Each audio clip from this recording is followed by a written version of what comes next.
Boa noite, boa noite. Vamos esperar.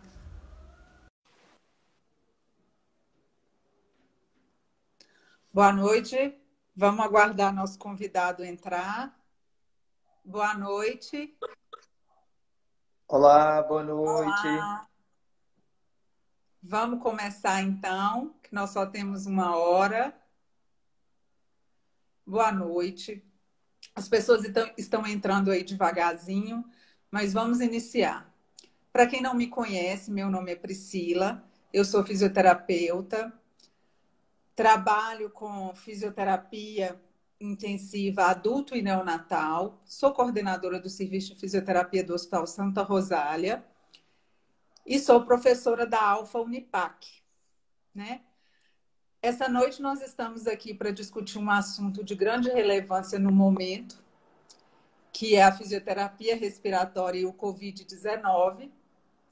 E eu tenho a honra de participar comigo essa noite, meu colega e amigo, Dr. Yuri Collen, fisioterapeuta, que está à frente do serviço de fisioterapia do Hospital Bom Samaritano e que foi o hospital destinado a atender o Covid-19. Boa noite, Yuri. Olá, boa noite, pessoal. Tudo bem? Tudo tranquilo, cansado, cansado. Nós estamos. As pessoas estão entrando devagarzinho. Já me apresentei aí nosso convidado. Eu vou começando devagar, né? Porque nós não temos muito tempo. As pessoas Alice, olá, Alice. Professora saudando, Alice está aí. e a Alice já está aí te saudando. Então vamos lá. Bom, pessoal, o Covid é um novo vírus, né? Que foi identificado na China, que causa sintomas semelhantes a uma gripe, né? Um quadro gripal. Porém, alguns pacientes podem apresentar ou necessitar de cuidados intensivos e, consequentemente, podendo necessitar de ventilação mecânica, né? A ventilação artificial. Nós temos uma maior incidência da gravidade desses casos na população acima de 65 anos, portadores de doenças cardiovasculares, doenças pulmonares obstrutiva crônica, como a asma, diabetes, né? Os pacientes imunossuprimidos. Então, a gente tem uma população que tem uma incidência maior de evoluir com gravidade da doença, né? E nós temos um comprometimento menor na população infantil, né, Yuri? Nós ainda não tivemos nenhum caso de internação, nem no Bom Samaritano e nem no Hospital Santa Rosália. Então, a gente tem isso bem descrito na literatura e também a nossa realidade aqui. O manejo ventilatório no ambiente hospitalar, eu acho que a gente pode dividir esse grupo de pacientes em dois. Aquele primeiro grupo de pacientes, que são os pacientes que evoluem bem, mesmo necessitando de uma oxigenoterapia auxiliar, e aquele segundo grupo, que tem uma evolução desfavorável, independente do uso de oxigenoterapia auxiliar, né, Yuri? E Sim, eu acho sim. que o grande viés, o grande achado aí é a gente saber o momento certo em que esse paciente está evoluindo de forma desfavorável e que faz com que esse paciente seja eleito, né, a intubação orotraqueal. Então, eu vou pedir Yuri para falar um pouquinho aí para a gente da vivência dele lá no Bom Samaritano em relação a esse momento, né? E essa diferença desses grupos de pacientes que estão se apresentando. Sim. Eu dou plantão na UTI. Eu praticamente não pego paciente de clínica. Então, evidentemente, o meu paciente ele vai ser um paciente mais grave, um paciente que ele evoluiu para intubação orotraqueal e ele é um paciente que vai precisar de ventilação mecânica, mas eu acho que é importante a gente falar, antes de entrar, se é que esse paciente ele vai entrar, de alguns manejos e de algumas diretrizes que estão sendo determinadas para o paciente da clínica, antes dele evoluir para esse quadro mais grave, se é que ele vai evoluir para esse caso mais grave. Uma coisa que a gente tem falado muito, que tem se discutido muito, é a questão da pronação. A postura Sim. prona com o intuito de garantir um recrutamento alveolar melhor e uma troca gasosa mais eficiente. E, Ventilar evidentemente, ventilar as áreas não dependentes, né, Yuri? Ter uma sim. ventilação da região posterior do pulmão, né? Uhum. E a gente está vendo um resultado, pelo menos a gente está vendo lá no hospital, um resultado positivo, às vezes até evitando essa intubação orotraqueal, né? Sim. E com 1 hora de pronação, você já começa a observar alteração tanto na oximetria de pulso quanto na gasometria, que são dois instrumentos que você tem para poder definir para onde que esse paciente vai, como que vai ser conduzida o caso desse paciente. Infelizmente, alguns casos não têm resposta satisfatória com a pronação, então é um paciente que, evidentemente, ele vai começar a ser elegível para intubação.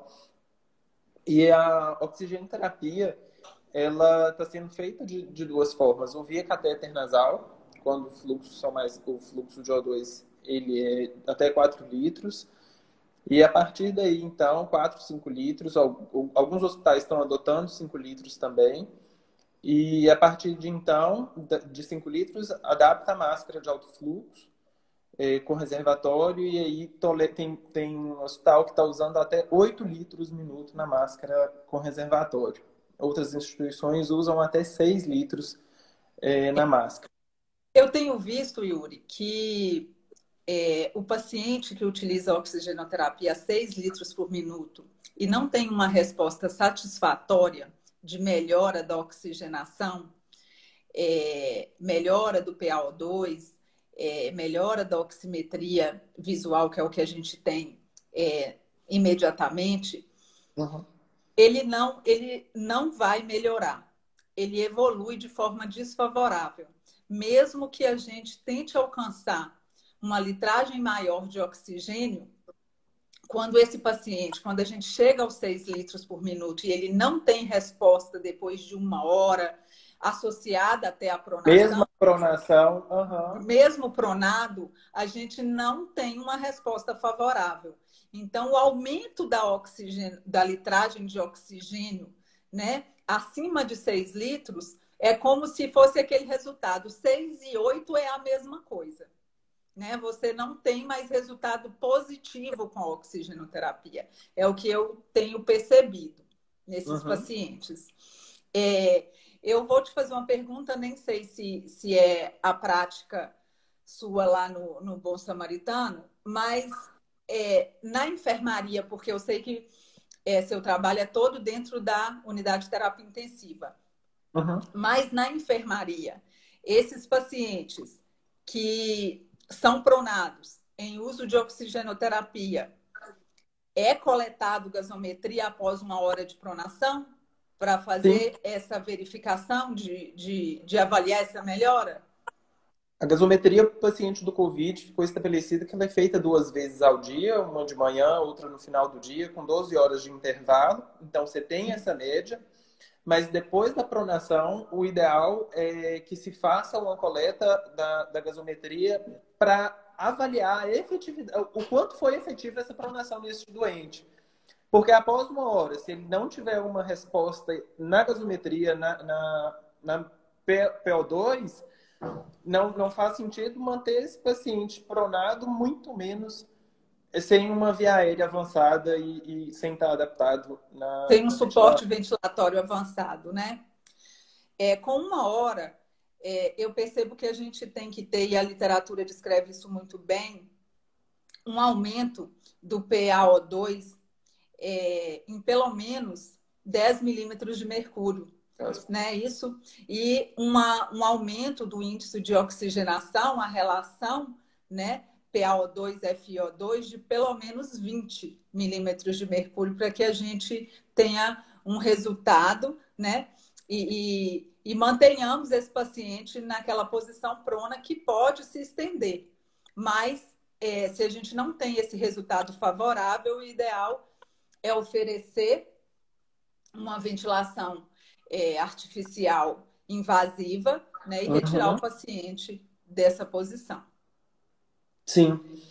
E uma coisa interessante, na hora que você fala da ventilação invasiva, tem se discutido muito em relação às questões da ventilação não invasiva para o doente com Covid. A ventilação não invasiva, ela não é uma contraindicação para o doente com Covid. Hoje, na nossa situação, ela não é indicada, porque a gente não tem um ambiente propício para executar a ventilação não invasiva.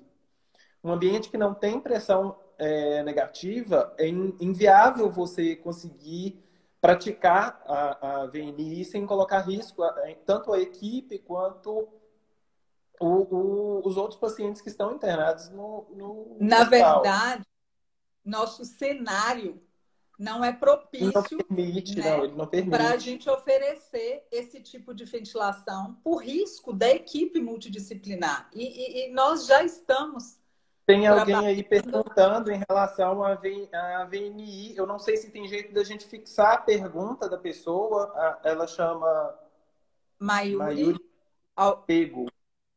Eu li a sua pergunta, mas não é.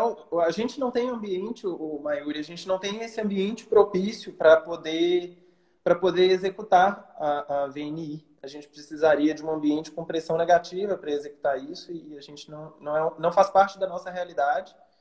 Então, infelizmente, eu não posso te responder porque eu não pratico VNI na minha instituição, na instituição onde eu trabalho. Eu imagino que a Priscila também não esteja fazendo não. VNI nos casos de Na, Covid. na verdade, isso foi até uma discussão com a infectologista lá do Hospital Santa Rosália, Uhum. porque a ventilação não invasiva, como eu lhe disse, não é uma contraindicação absoluta. Nós não temos um ambiente com pressão positiva para que possamos oferecer esta técnica sem prejudicar a equipe multidisciplinar, né? Então, infelizmente, a gente não pode fazer pelos riscos, né, da equipe.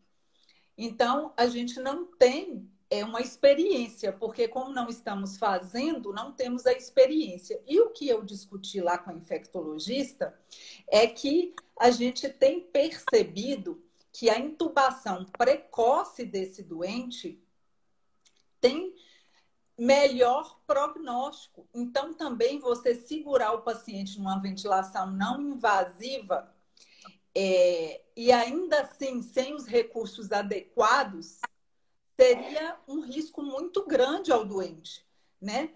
Porque se eu ainda tivesse um ambiente propício, eu podia executar a técnica, mas sem um ambiente propício e ainda vendo na nossa prática clínica que a intubação precoce melhora o prognóstico desse doente, não é uma prática que a gente tem realizado lá no hospital.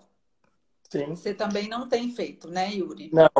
E em relação à intubação precoce, é uma quebra de paradigma muito grande. Porque antes o Sim, paciente ele evoluía para a intubação em duas situações. Ou ele tinha um rebaixamento sensorial e ele não estava protegendo a via aérea dele, você tinha que colocar ele em ventilação mecânica. E a outra situação era uma insuficiência respiratória aguda, você tinha que evoluir com o tubo para garantir um suporte ventilatório adequado para esse doente.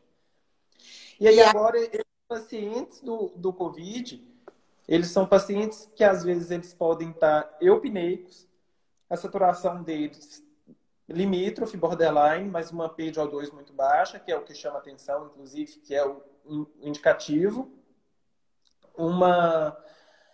O paciente ele não tem, às vezes, necessariamente uma fala entrecortada, então o paciente está conversando, ele está lúcido, orientado, e aí tem que tem que fazer uma intervenção invasiva nele. E isso, quando a gente quebra esse padrão, quando acaba com tudo isso, a gente começa a preocupar com como que, quais são os parâmetros, o que é que a gente vai usar e o que é que a gente não vai usar como recurso para esse doente. E é muito interessante. E é muito interessante, Yuri, que além da gente fugir um pouco desse padrão do rebaixamento sensorial e da insuficiência respiratória aguda, ela não é aquela insuficiência respiratória clássica que estamos acostumados, né? Não é aquela insuficiência respiratória que o paciente entra no esforço respiratório. Musculatura acessória, sudorese. Sudorese, pele pegajosa, a gente não tem essa característica. Muitas das vezes o paciente tem uma hipoxemia importante, um índice de oxigenação muito baixo, e ele não tem apresentar... clínica de paciente hipoxêmico. Repete para mim, eu não ouvi. E ele não tem clínica de paciente hipoxêmico. Sim, ele não tem clínica de paciente hipoxêmico. E muitas das vezes a hipoxemia é muito mais severa do que aquelas que estamos acostumadas, né? Exatamente.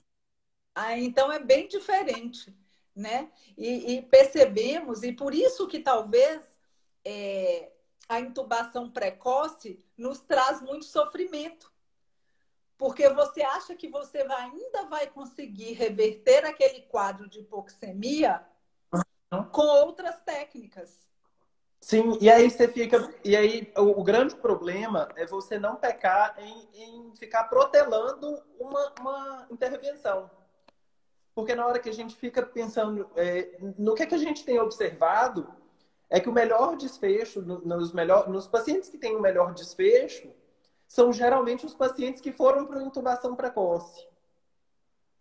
É um paciente que vai evoluir melhor, é um paciente que vai ter uma complacência melhor, é um paciente que você vai controlar os parâmetros ventilatórios dele, não vai precisar de ficar no topo, você vai conseguir manter esse paciente em parâmetros ventilatórios também não muito baixos, em parâmetros ventilatórios moderados, e você consegue uma boa evolução com esse doente que teve uma intervenção mais precoce. Sim, a evolução é mais favorável, a complacência pulmonar é melhor, né? Sem dúvida. Yuri, eu vi uma perguntinha passar e queria voltar na ventilação não invasiva. Eu não vi o nome de quem fez a pergunta. Eu não estou conseguindo voltar aqui. Eu também não consegui, mas ela perguntou sobre o uso de interface, como a Total Face, como o capacete de Helmet, para a ventilação não invasiva. O que a gente diz disso? Mas eu vou dar meu parecer, e aí gostaria que você completasse. A questão é que, sim, caso a gente tivesse esse ambiente propício com pressão negativa, mesmo assim, a interface deveria ser uma Total Face ou um capacete de Helmet para melhor proteger, né, o ambiente. E, além disso, a utilização dos filtros. EPA, né? O EPA e o outro filtro, o HME. O HME para umidificação. Então, a barreira bacteriana que o EPA realiza deve ser utilizado, e a interface também adequada, que seria a Total Face ou o capacete de Helmet, mas temos que ter um ambiente com pressão negativa, que é o que nós não temos aqui, né? Então, sim. Mesmo que a gente tivesse a interface, nós não temos a pressão negativa. O que inviabiliza a prática. O que inviabiliza a técnica, né? Ela deixa de ser um recurso para a gente tratar a hipoxemia, né? Que é o nosso grande problema no paciente do Covid-19. Yuri, eu queria conversar mais um pouquinho com você sobre a intubação precoce. Os dados que a gente tem e a prática que a gente está vivenciando lá no hospital, os pacientes que iniciaram o tratamento, seja ele com oxigenoterapia e pronação anterior a uma evolução desfavorável, ou seja aquele paciente que evoluiu desfavoravelmente, foi entubado, mas que foi entubado no momento ideal, eles apresentam até uma facilidade para promover a ventilação artificial nesse paciente. E o resultado é bem diferente daquele paciente que é entubado tardiamente. É um desfecho bem diferente. Eu tenho percebido que o paciente entubado tardiamente necessita de parâmetros ventilatórios elevados e que muitas das vezes a gente acredita que já tenha utilizado de tudo que conhecemos e não tivemos um retorno. Sim. Né? Sim. Inevitavelmente. Você pode falar? E existem alguns parâmetros que a gente começa a pensar para discutir em equipe, obviamente, que o médico ele toma essa decisão de intubação ou não, mas que as coisas têm que ser levantadas e discutidas, mas, inevitavelmente, a PaO2 é uma referência para evoluir ou não para intubação. Um paciente com uma PaO2 inferior a 63 já é indicativo. Ou então, se é um paciente que ele está na máscara de alto fluxo a 6 litros minutos, saturando abaixo de 93, já está te sinalizando também. Um paciente que está com uma relação PaO2 e FiO2 inferior a 150 é um paciente que ele já está te dando sinal também. E necessariamente a gente tem esses três principais recursos esses três alertas para te indicar ou não a via aérea avançada e um suporte de ventilação mecânica. E não necessariamente esse paciente ele vai estar com esforço, ele vai estar com sudorese ou utilização de musculatura acessória, um paciente que vai estar muitas vezes lúcido, orientado, e ele vai estar te enganando. Inevitavelmente ele vai estar te enganando, sem contar dos achados radiológicos deles que evoluem de 1000 formas. Porque não necessariamente a pior tomografia que você viu vai ser do pior paciente. Às vezes a tomografia ela não é tão ruim. A clínica te engana em relação aos exames, né? Sim, sim. Mas os exames também eles não são suficientes. Por exemplo, a tomografia. Tem paciente que tem uma tomografia muito, muito, muito comprometida e ainda que ele tenha uma tomografia comprometida, a gasometria dele não está tão ruim. A relação PO2-FO, o índice de oxigenação dele não está um índice de oxigenação ruim. Então, é muito, muito delicado a condução do caso, porque foge tudo aquilo que a gente está acostumado a fazer. Aquilo que a gente já faz há anos, quebra completamente todo o nosso raciocínio que está ali acostumado de uma forma, ele começa a se perder e aí que você começa a ter que se orientar pelos protocolos estabelecidos pelas instituições que têm obviamente que as instituições que publicam esses protocolos, elas têm um respaldo científico, ainda que está sendo produzida ciência agora. É tudo novo, né, Yuri? Ela está sendo feita, toda a ciência então, está sendo produzida.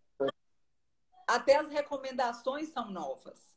Né? Uhum. Então, é novo para todos, né? Peraí só um minutinho, alguém perguntou, o negócio passou e eu não vi, mas alguém perguntou em relação se o filtro HMEF ele substitui o HME e o EPA. Não, ele não substitui.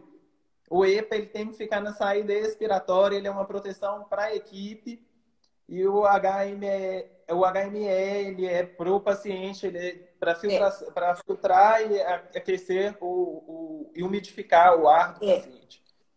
Nos ventiladores... Pelo menos no hospital a gente usa o EPA na saída e o HMF para o paciente. Isso. Na verdade, quando a gente intuba o paciente, os ventiladores eles têm uma umidificação né, externa, Uhum. e alguns não utilizam essa umidificação mais, tem outros desenhos, e aí a gente já utiliza alguns filtros. Um deles é o HME, que é utilizado para aquecer e umidificar. O EPA, ele já tem o objetivo de barreira bacteriana, né? Então, a gente está usando o HME proximal ao doente e o EPA proximal ao ventilador na válvula Uhum. exalatória. Exalatória. Uhum. Isso aí. Exalatória. Agora, no mercado, tem o HMEF, que a descrição deste filtro, que foi isso que ela perguntou, na Uhum. descrição dele, ele serve como barreira bacteriana e aquece também e umidifica. Porém, no hospital, nós estamos fazendo uso do EPA na válvula exalatória e do HME proximal ao doente com o objetivo de aquecer. Isso aí que a gente está fazendo é uma recomendação da Sobrafir, que saiu há pouco tempo atrás e gerou, inclusive, uma grande discussão, porque tinha muita gente usando o HMF na válvula Isso. escapatória, exalatória, só que tem um detalhe aí teve uma marca que se manifestou e tudo, mas a grande questão é que saiu um estudo, inclusive com essa marca que fez essa manifestação, e a cobertura dela era muito pequena em relação à E cobertura do EPA. O EPA tem uma cobertura muito maior, ela de uma voltou, proteção maior. exatamente, ela voltou aí, Yuri, falando que na descrição do HMEF tem Kelp, que ele a serve Kelp. como barreira e como umidificação. Sim, é o que eu falei para você. Na descrição está assim, mas tem alguns estudos que comprovam que a barreira dele não é tão eficiente como a do EPA. Não é. Deixa eu só falar uma coisa aqui, Priscila. Em relação, eu estou entendendo a pergunta dela, eu entendi em relação ao HMF, só que em relação à barreira, esse filtro ele fica úmido e ele perde Sim, barreira. Quando ele fica úmido, ele perde a barreira. Se você observar, você pode pegar esse filtro e, e jogar água nele, ele fazer o vai teste. Eu absorver, fiz isso no ele vai hospital. absorver essa Sim, umidade. sim, Você tem que usar um filtro hidrofóbico, que é o EPA. A isso. recomendação da Sobrafir é o EPA, É o EPA. na É o saída que eu disse exalatória. para ela. Apesar de ter essa descrição no HMEF, a gente Uhum, não vê, né, essa uhum, efetividade dele como filtro de barreira. Por isso, uhum. é, optamos por utilizar o EPA na saída exalatória e o HME proximal ao doente. Não é isso? Perfeito. Perfeito. Tem uma outra pergunta. As perguntas vão passando, a gente vai se perdendo, né, Yuri? É isso que eu ia falar. Quem não teve a pergunta, que a gente não comentou a pergunta, põe a pergunta de novo, que a gente vai pondo, que uma hora ela vai aparecer aqui na Isso. minha reta. O Samuel está perguntando quais são as alterações radiológicas mais comuns apresentadas por pacientes de COVID. A tomografia de tórax, a TC de tórax, ela apresenta opacidades em vidro fosco multifocais e bilaterais, né, Yuri? Uhum. Tem, A maior parte dos casos, inclusive, eles começam com um comprometimento periférico. E é isso, muito bem. Tem algumas tomografias que é muito bem desenhada essa periferia comprometida. exatamente. Exatamente. E E no raio-x, você tem um padrão de SARA, que ele evolui rapidamente para pior, infiltração mas o raio. nos Como é quatro que é? quadrantes. Sim, mas o raio-x, a tomografia, na verdade, ela é muito mais como um instrumento de diagnóstico. E, honestamente, o que a gente fazia, a gente utilizava muito a tomografia, a radiografia, para conduzir os nossos casos. Antigamente, a gente usava, por exemplo, era um parâmetro que a gente utilizava para realizar evoluir dos mamas ventilatórios e evoluir com intubação do doente. Isso. E, e hoje em dia, acabou essa brincadeira porque o raio-x, às vezes, na hora que você vai estubar o paciente, ele está tão feio, a gente já estubou a doente, que a tomografia, o raio-x ele estava tão feio quanto no dia da intubação, e foi uma intubação com sucesso. Os parâmetros ventilatórios do doente já estavam muito baixos. Na hora que a gente fez o TRE dele, fez com sucesso, bem tranquilo. A imagem estava muito ruim. E foi um paciente que evoluiu bem, não faliu, e a gasometria dele continuou boa. Então, a questão radiológica, ela perde um pouco a referência em relação ao desmame. Mas em relação a características, as características radiológicas, você inicialmente tem esse comprometimento com uma característica muito de SARA no início, e ela evolui com piora. E na tomografia, basicamente, você tem um comprometimento em alguns casos, pelo menos nos casos em que eu vi, em que foi possível fazer uma tomografia no início da evolução da doença, que aí você consegue observar mais esse padrão de Opacidade. comprometimento em vidro fosco periférico primeiro.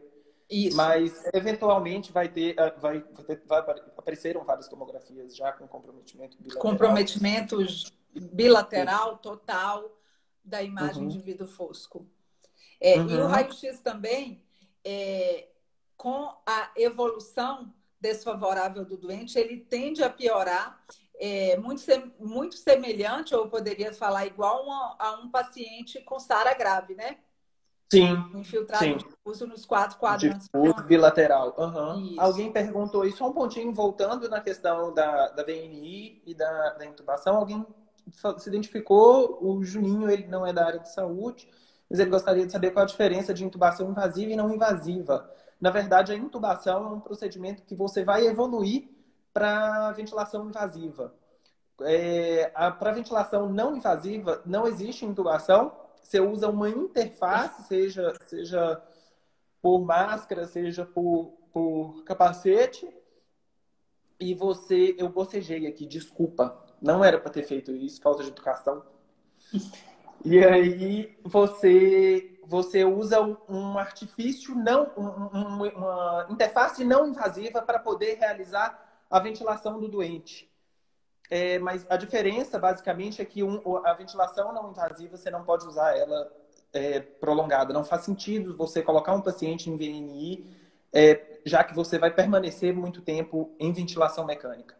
Isso. A diferença... Claro.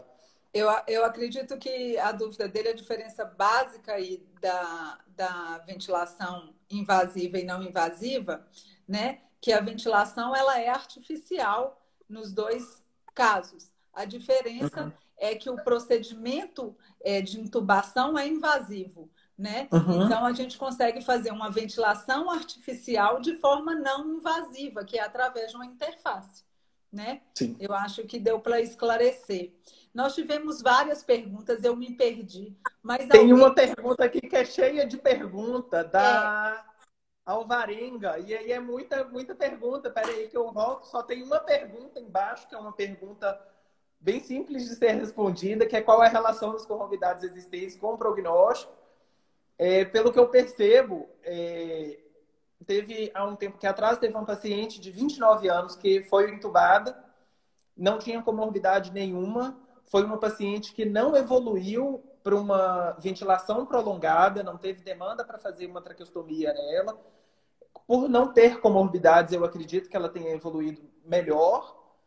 E aí deu para realizar a extubação dela. Foi uma paciente que teve uma melhora radiológica e teve um prognóstico melhor. Agora, os pacientes, por exemplo, pacientes obesos são mais complicados de ventilar. Você tem que, naturalmente, você já tinha que usar um parâmetro ventilatório maior com o paciente obeso. E aí você acaba tendo que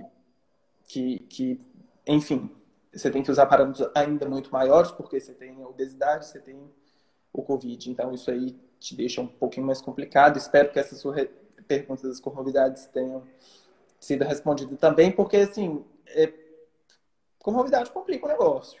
Complica muito o negócio. Yuri, eu vi uma pergunta aqui Uhum.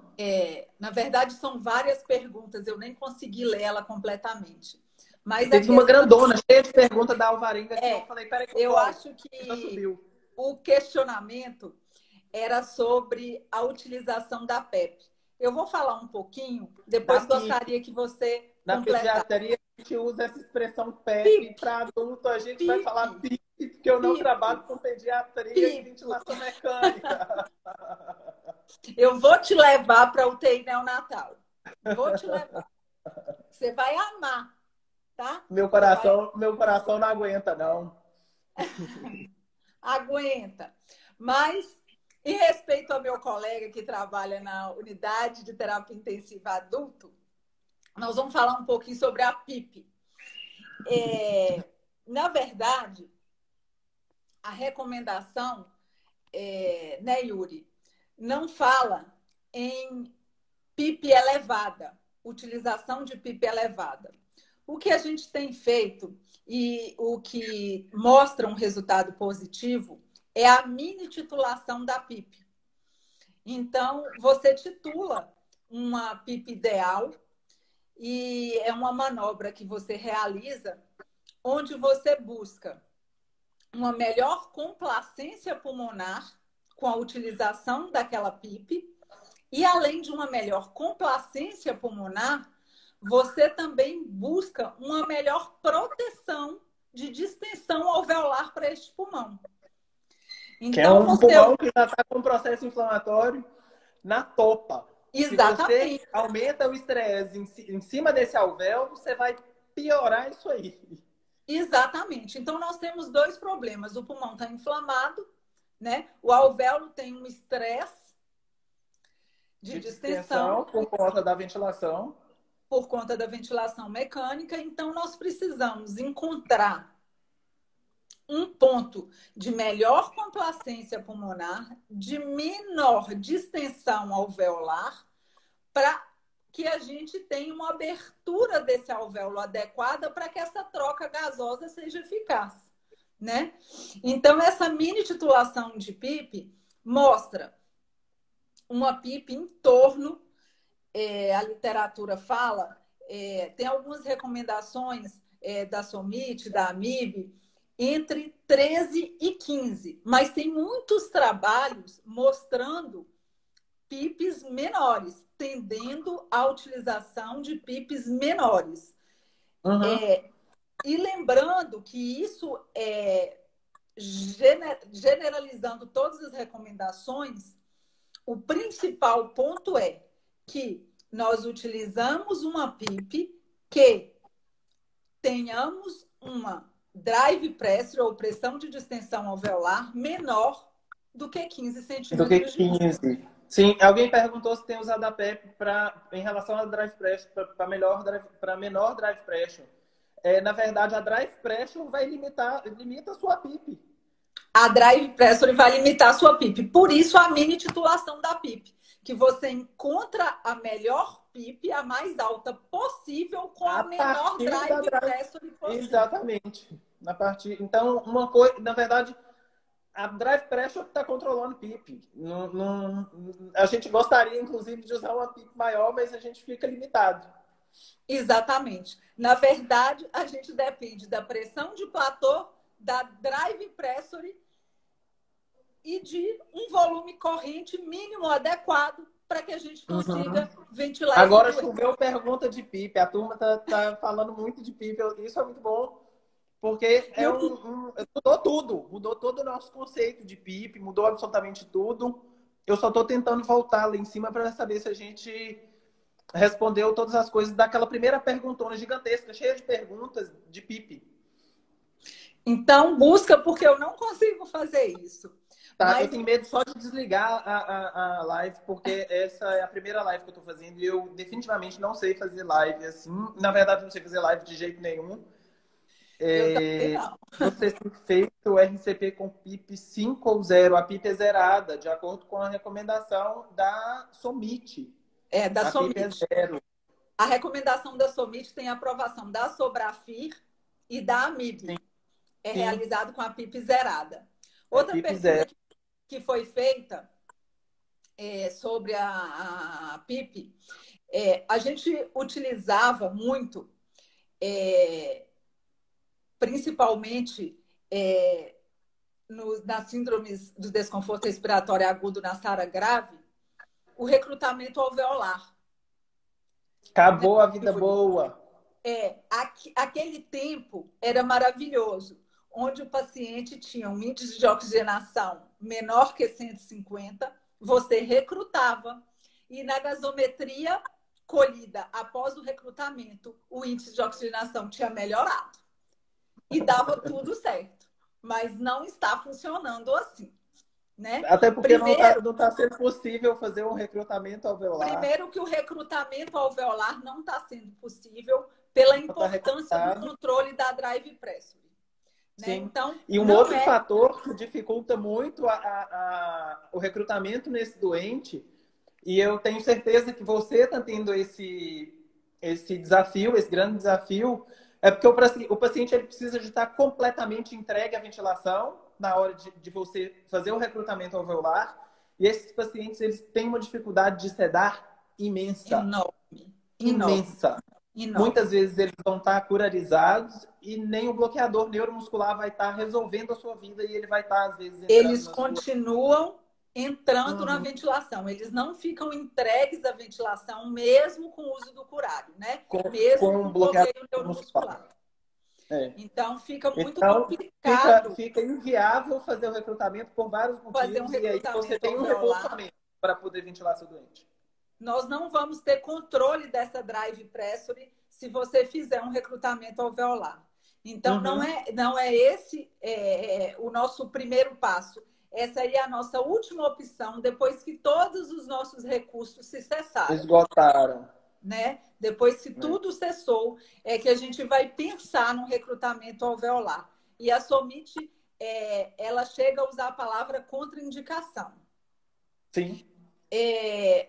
O que a gente tem resultados é a mini titulação de PIP, né? E a pronação, né, Yuri? Que agora a gente vai precisar discutir aqui um pouquinho dela, porque realmente a gente tem visto resultado positivo com a manobra da pronação. Sim, a pronação do doente entubado, que você disse. A pronação e agora eu já estou chamando para a pronação do doente entubado. Sim. Né? Quando a gente tem aquele doente que nós já trabalhamos PIP, respeitando o valor de drive pressure, mas mantemos uma hipoxemia importante, que a literatura fala que um PA, um índice de oxigenação menor do que 150 milímetros de mercúrio, nós temos indicação da pronação, né, Yuri? E essa pronação, apesar de ser uma técnica que a gente depende de toda a equipe multidisciplinar. Toda a equipe e uma equipe treinada a realizar. Treinada, coesa, porque senão, em vez de resultado positivo, nós vamos ter vários outros negativos, como a extubação do complicações. Extubação acidental, perda de catéter central, samba com doente. Exatamente. Edemas. Então, é importante que a gente tenha essa equipe treinada, mas o resultado é positivo, né? Então, a gente chega a deixar o doente 16 horas ou até 20 horas pronado. Não é isso, Yuri? Dá para deixar mais tempo. Dá para deixar mais tempo. A gente tem usado a pronação baseada naquele checklist de pronação segura. De prona segura. Exatamente. E o mesmo que estamos utilizando. Os resultados são muito bons, só que a equipe ela tem que estar muito bem preparada, não é fácil. O paciente, às vezes, ele é obeso e posicionar um paciente obeso de prona e cuidar de um tubo na prona não é uma coisa tranquila de fazer. E obviamente, que a gente tem que lançar mão desse recurso com alguns critérios. Instabilidade hemodinâmica, comprometimento cardíaco prévio, tem N situações que te impedem de de lançar a mão desse recurso. Eu acho que o grande desafio do paciente com Covid é que ele limita muito a sua prática Obviamente que é um grande desafio, mas que te faz pensar muito no paciente e sua cabeça fica a mil. Tem os cuidados com dietética, tem cuidados com tubo, tem cuidados com absolutamente tudo. Existe a possibilidade de deixar o paciente até 19, 20 horas pronado. Isso assusta um pouco a equipe que não estava acostumada a esse tipo de coisa, mas os resultados são excelentes e aí a gente calcula, aí a gente foge desse proposta de pegar a gasometria de 12 em 12 horas. E aí a gente muda o perfil de gasometria, a gente pede uma de 6, e aí a gente vai pedindo essa gasometria para ver como que esse paciente vai evoluindo. E enquanto ele estiver evoluindo bem e a gasometria dele estiver melhorando, ele vai ficar na prona.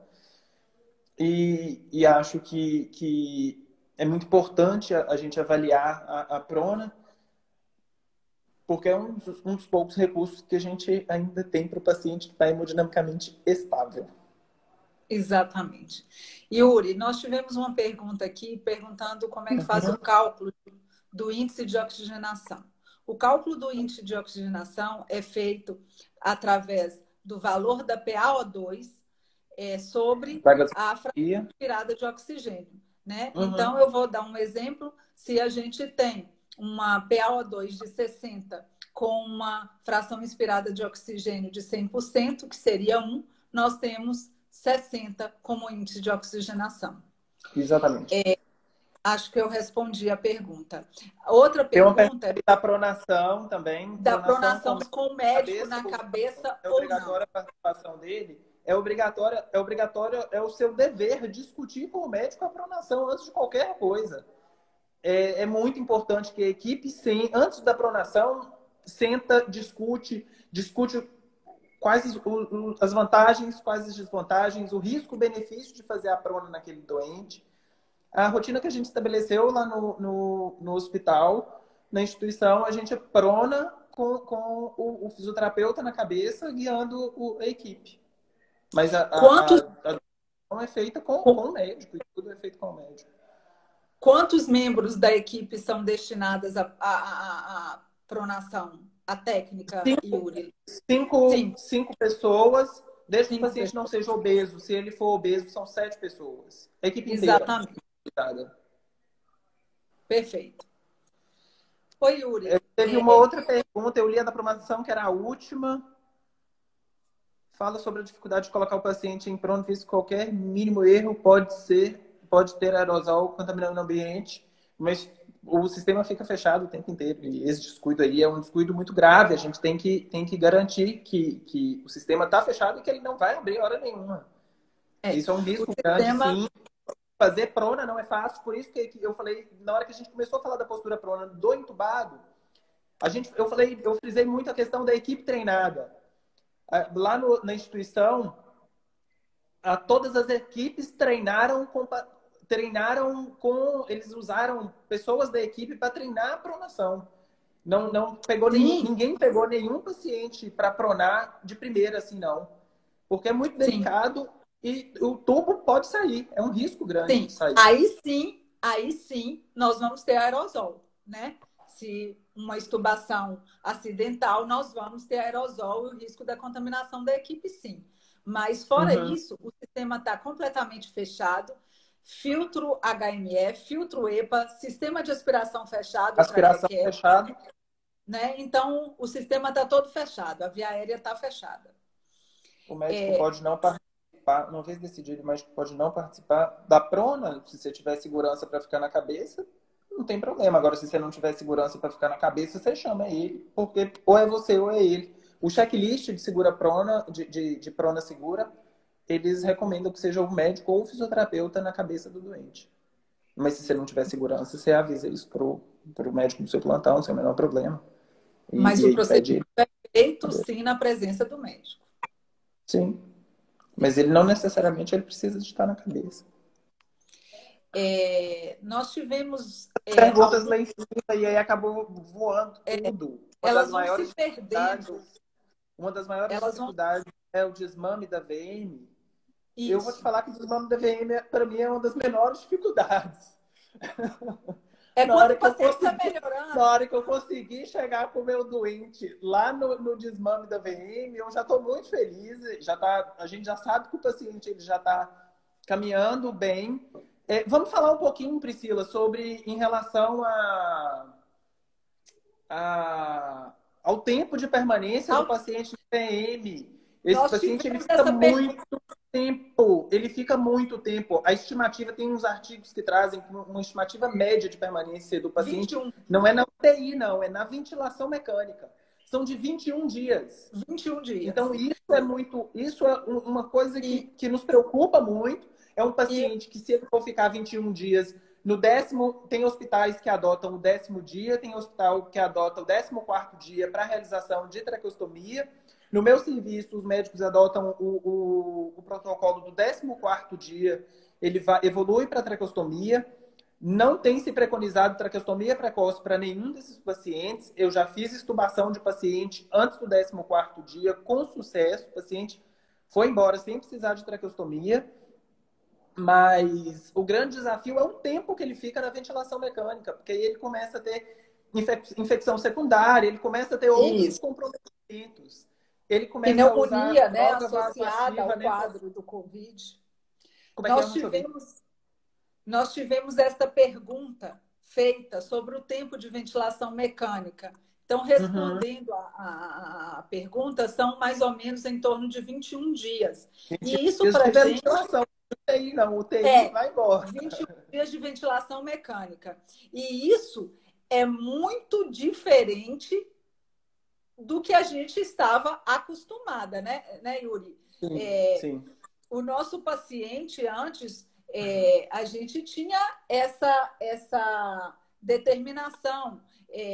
Tem serviço que 7 dias de ventilação mecânica você traqueostomizava o doente. Tem Sim. serviço que são 10, tem serviço que são 14, não tem serviço que 7 dias traqueostomizava o doente. O Então, paciente assim, neurológico ele tem uma traqueostomia precoce, aquele paciente que tem um precoce, AVC né? comprometido, ele tem Isso. uma traqueostomia de 3 dias, 2, 3 dias, ele está traqueostomizado. Exatamente, né? Então a coisa mudou muito. Agora a gente tolera 20 dias o paciente em ventilação mecânica, né? Então isso Sim. aí mudou muito também. E a Ainda ele evolui para a traqueostomia, traqueostomia, lá no serviço está evoluindo para a traqueostomia no 14º para evitar a tracomalácia, a dificuldade depois de decanulação desse doente. Mas os eu acho que o efeitos grande desafio, deletérios. sim, e eu acho que o grande desafio do desmame da VM é o tempo que essa VM demora, e aí esse paciente ele pode ter infecções recorrentes, ele fica com uso prolongado de droga vasoativa, que é nefrotóxica, e aí ele já evolui com insuficiência renal, ele já tem outras complicações nesse longo desse período que ele fica entubado e sedado. Então, isso compromete muito o desmame da ventilação.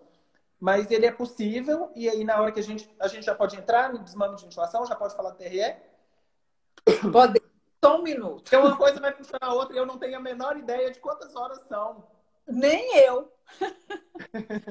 Mas o que eu Esse negócio de percebo live é bom, esse negócio de live é bem gostoso. Eu acho que uma troca é é porque a legal e eu gente acho vai que as pessoas conversando, perguntando. É, né? eu A tô gente gostando vai. desse lance de live. Nós vamos começar a fazer uma só nós dois. Oi, Yuri.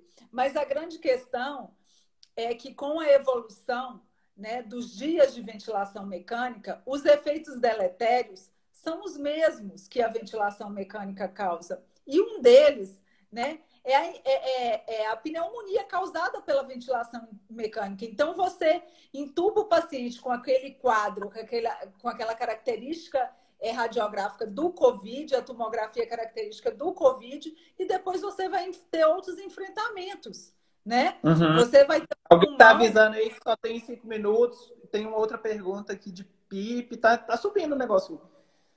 Se a gente for Então, falar de peraí. PIP, a gente não vai dar tempo de falar o TRE, hein? Se liga. Ó, eu vou responder rapidinho a questão Vocês calculam a drive pressure? Eu não consegui ler sua pergunta toda, mas a drive pressure é calculada pressão de platô.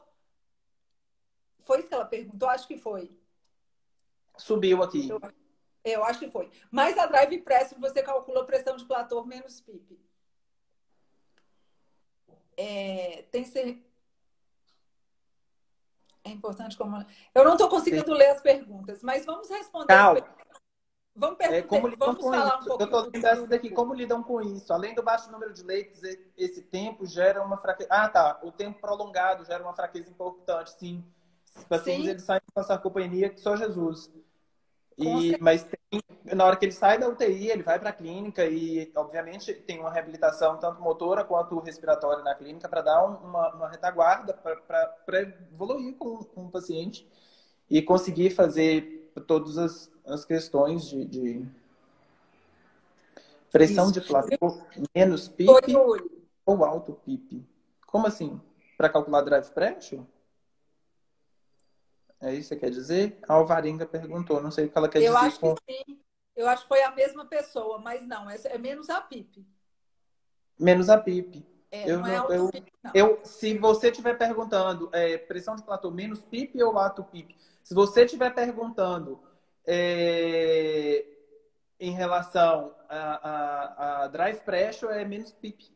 Eu Isso. espero que Pergunta... seja essa a sua pergunta. Isso. Existe Tem algum. serviço que está utilizando circulação extracorpórea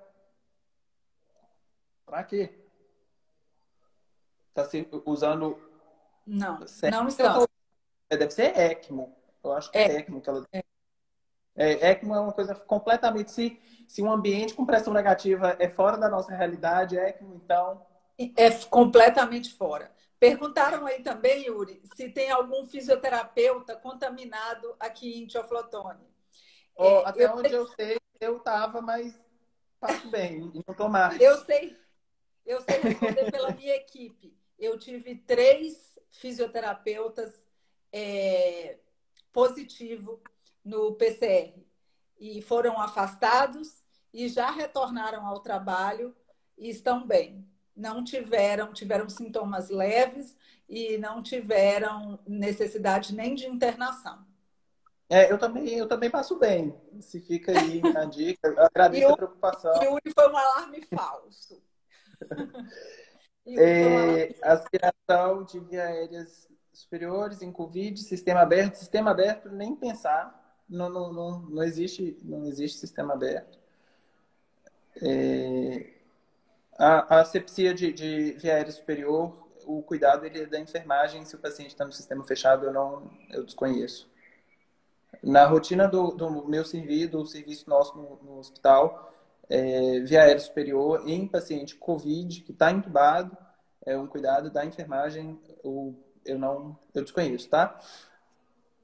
Yuri, parece que o tempo Ou- está se acabando, só resta 1 minuto. Então Então, para a tá. gente não despencar, é melhor a gente se A gente não despedir. falou do TRE.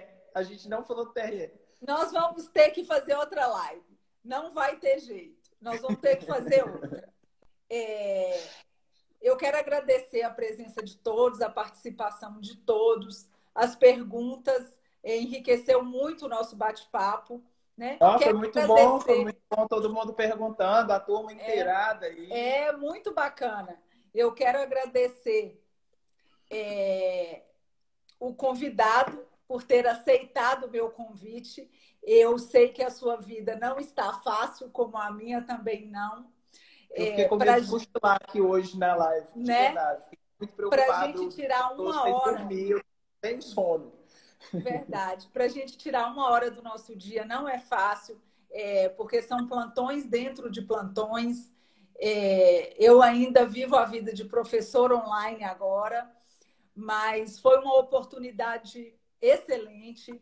Eu acho que foi muito proveitoso. Quero te agradecer. Te convido Eu que para uma agradeço, próxima.